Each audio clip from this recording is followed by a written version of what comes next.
Tollywood young hero Akkineni వారసుడు నాగచైతన్య హీరోగా, Karthikeya film director Chandu Mondeti దర్శకత్వంలో రాబోతున్న సినిమా తండేల్. గీతా ఆర్ట్స్ 2 బ్యానర్పై అల్లు అర్జున్ సమర్పకుడిగా బన్నీ వాసు నిర్మిస్తున్న ఈ సినిమాలో నాగచైతన్య సరసన హీరోయిన్గా సాయి పల్లవి నటిస్తుంది. అలాగే ఈ సినిమాని సంగీత దర్శకుడిగా రాక్ స్టార్ దేవిశ్రీ ప్రసాద్ ఎంపికయ్యారు. రీసెంట్గా ఈ సినిమా గ్రాండ్ లాంచ్ హైదరాబాద్లోని అన్నపూర్ణ స్టూడియోస్లో జరిగింది.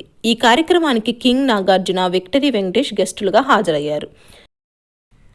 నిఖిల్ కెరీర్లోనే ఒక పెద్ద పాన్ ఇండియా మూవీగా వచ్చి సూపర్ డూపర్ హిట్ అయ్యి తన కెరీర్లోని వన్ ఆఫ్ ది బెస్ట్ మూవీగా చేసి, అలాగే తనను ఒక పెద్ద పాన్ ఇండియా స్టార్గా చేసిన మూవీ కార్తికేయ 2. ఆ సినిమాని డైరెక్ట్ చేసిన డైరెక్టరే చందు మొండేటి. ఆయనే ఈ సినిమాని కూడా డైరెక్ట్ చేయబోతున్నారు. కొన్ని వాస్తవ సంఘటనల ఆధారంగా ఈ సినిమా రూపొందబోతుంది.